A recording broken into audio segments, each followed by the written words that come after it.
Still in 2 Timothy chapter 2, and that's one verse, verse 22.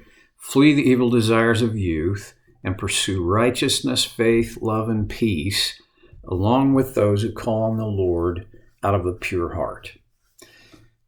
We've talked about the whole idea of pursuing, go after, righteousness, faith, love. Last time I talked about peace. I wonder if sometimes, back to the idea of peace, we try to make it too global. And there is a piece of it that, I think we all would love to have some kind of a civil peace or, societal peace. I don't know how realistic that is. I even know that Jesus, I don't have the exact wording, but Jesus said, I'm going to create some division. There's going to be families that won't be in harmony about me. On one hand, when you or I or anybody says yes to Jesus, then peace on a personal level becomes possible for us. It's not automatic, but it's possible. I don't think that will necessarily extend through the entire culture we're a part of. It didn't in the first century. I mean, when you think about it, from the day of Pentecost forward, not very long after the day of Pentecost, the great persecution began against the church. And as a result of that, what happened was Christians left Jerusalem and went all across the known world.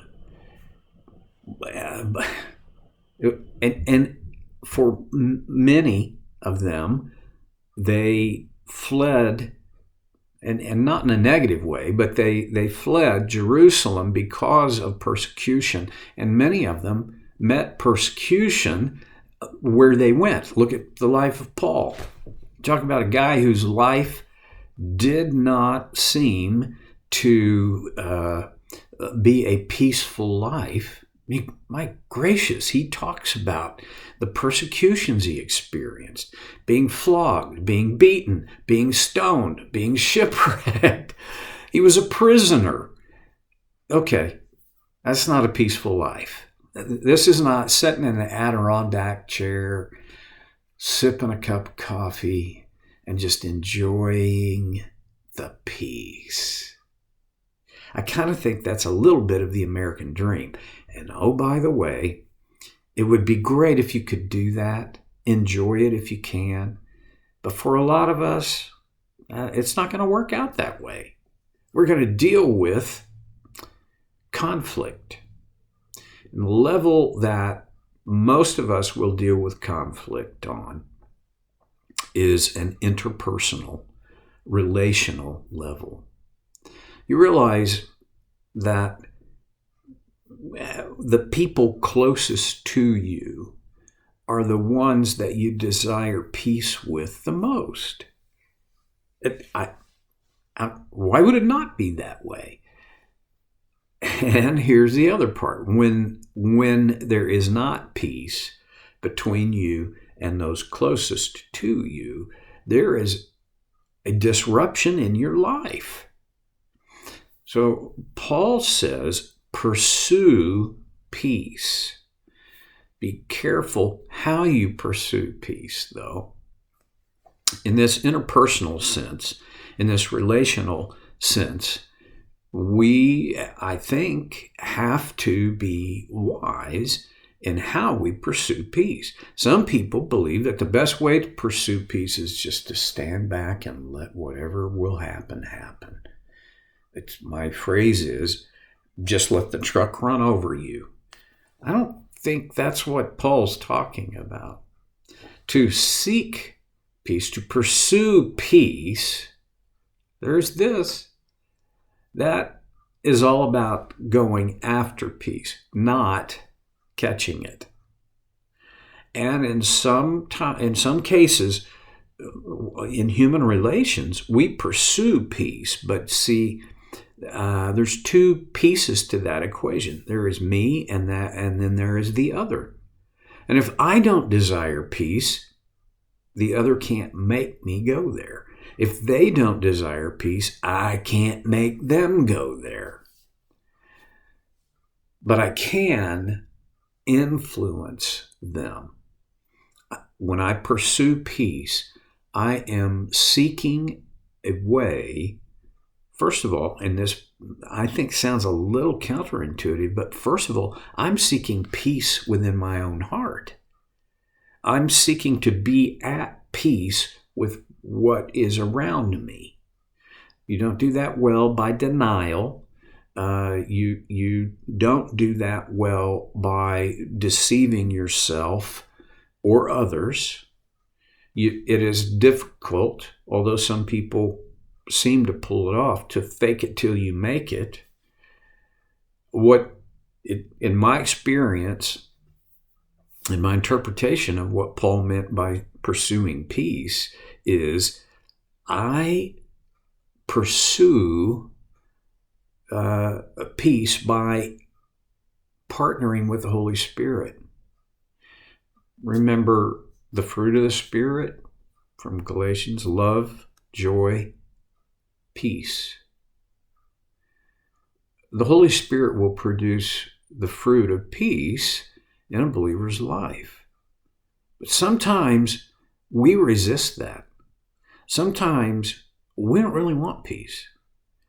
There are people that I counsel pretty routinely who they don't know how to deal with being at peace because they have, this goes in lots of directions, it goes back in time in their experience, but they have the primary way that they organize and relate to life is through crisis. And most crises involve conflict. And so some of it is they don't know how to pursue peace. And some of them are actually uncomfortable with peace. Weird stuff, but it happens, and I can see why. If you grew up in a home where it was all conflict all the time, although, yeah, there were intermittent moments of, the little respite from the conflict, but generally, your home was constructed around conflict and dealing with it. But it wasn't about peace. When you grow up, how are you going to be able to build your response to life around the idea of pursuing peace? Well, okay. How do I partner with the Holy Spirit to pursue peace? Well, when you think about it, I must partner with the Holy Spirit if I'm going to do any of this. If I'm going to flee evil desires of youth, I have to have the help and partnership of the Holy Spirit. If I'm going to pursue righteousness, faith, love, peace, I don't have the resources to do that on my own. I need the help and partnership of the Holy Spirit. And this is a beautiful thing about that effort. The Holy Spirit is not waiting for me to phrase my request in the right way so that then he can punch the button and engage. No. I once heard it said that the Holy Spirit is a gentleman, and he doesn't force himself on anyone. He waits for us, in whatever clumsy words we may have, to seek his help. He He knows what is in our heart. And he works from that, from the level of both our intention and our motive. And so, okay. I've often heard it, invite the Holy Spirit to help you. You know what? I think, here's the thing. He has been inviting me continually, ever since I became a Christian as a young boy. He invites me to join him. Maybe we've got this thing upside down. That instead of me inviting God to be here, inviting the Holy Spirit to help me, maybe all I got to do is accept their invitation. Maybe what I should be doing is channeling my effort to conform to their design with their help. And that, in my mind, is how you pursue peace. I'm not sure it's going to do anybody any good for me to say, now here's how you do that, X, Y, and Z. I'm going to leave it pretty fuzzy. Pursue peace, meaning partner with the Holy Spirit to produce his fruit in your life. I've talked about the connection between grace and peace. I believe that's very important. And then Paul writes, along with those who call on the Lord out of a pure heart. So he then, if that was not in there, if that phrase was not in this, I would look at it and go, okay, I got to pursue righteousness, faith, love, and peace. And that's a solo act. Me and the Holy Spirit. Right.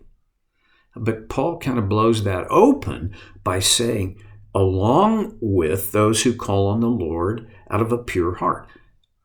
Now it becomes a community context. Now,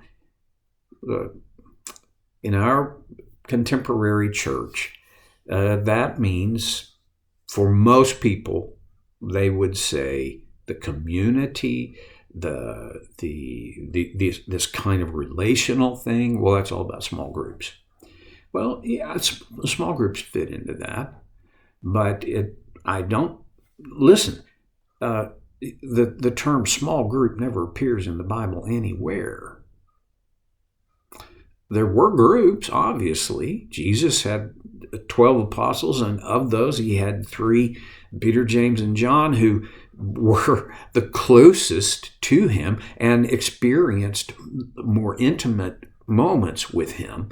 But so in a way, that was a small group. But no, it's not like, okay, in the New Testament, we just see small groups everywhere.